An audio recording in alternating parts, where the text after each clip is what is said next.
I hope one day we the Igbos will have the courage to hold each other accountable.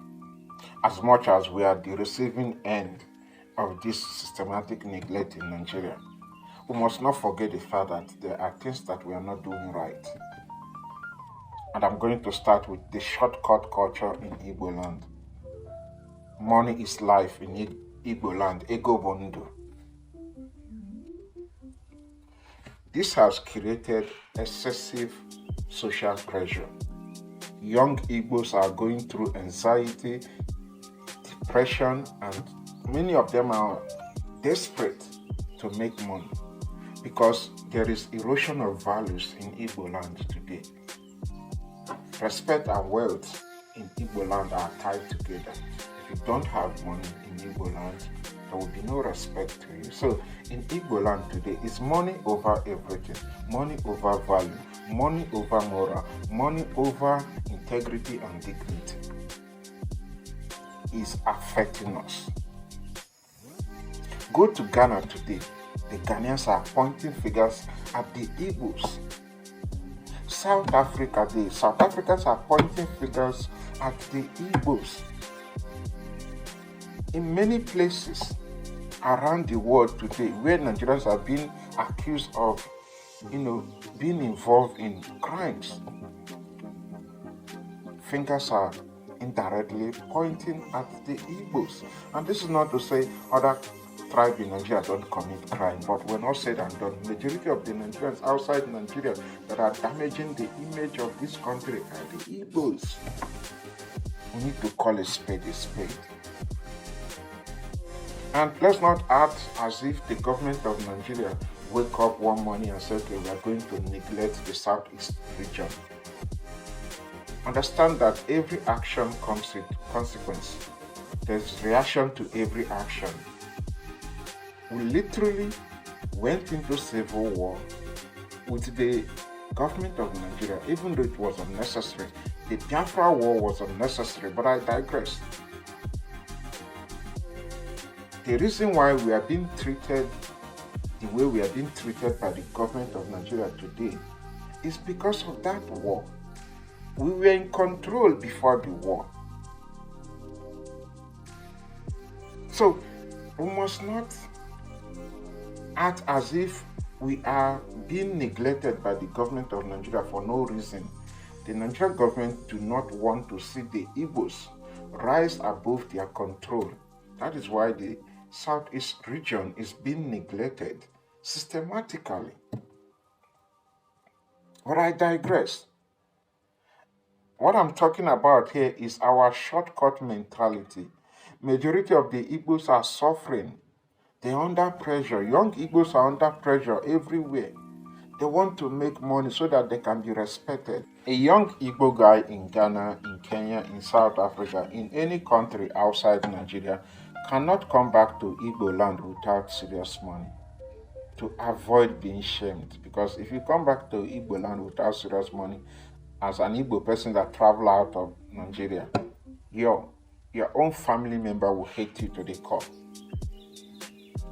So our culture is built on wealth. We measure value in Igbo land based on money. So if you have money, you have value. If you don't have money, you don't have value. What about lavish burial culture? When somebody is alive, you don't take care of that person. But when that person is no longer here on earth, you spend lavishly. Why? Why should burial become a lavish competition?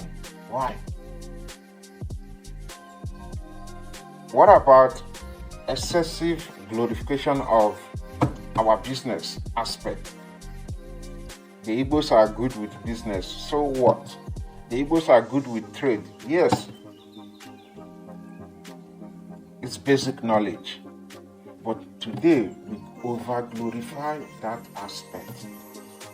Young Igbos don't care about any other thing aside business.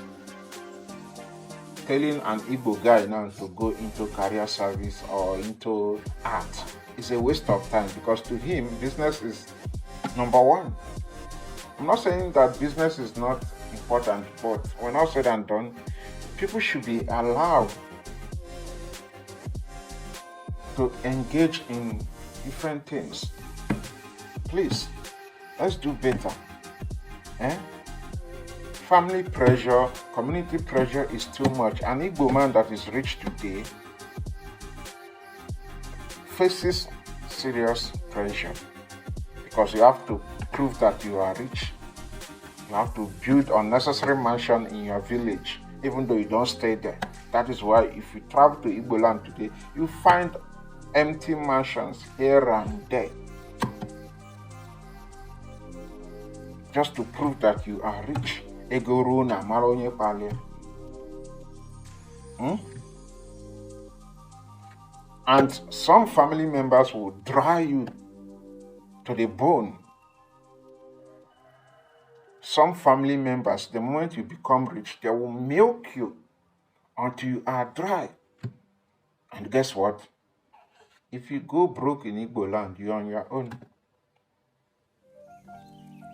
I was rich before, not in Igbo land. If you are not rich now, there's no respect for you. So we need to change that culture. It's affecting us. This is the reason why our people are engaging in different type of illegalities, from human trafficking to powder dealing, drug dealings, to all kinds of illegalities just to make money. Some people import fake medicine. Some people are into fake drinks, spare parts that the Igbos are known for. There are people manufacturing fake brake pads. They manufacture so many things that are fake, and they sell it to the people, all because they want to make money. You see, this culture of money over everything in Igbo land will be the end of us if we don't adjust. The Igbo man will do anything for money. That is not something to be proud of. That is backhanded compliment. We need to do better. Our women now cannot even date without money. You wonder why Igbo women love money? Because it is our culture, and it's killing us slowly.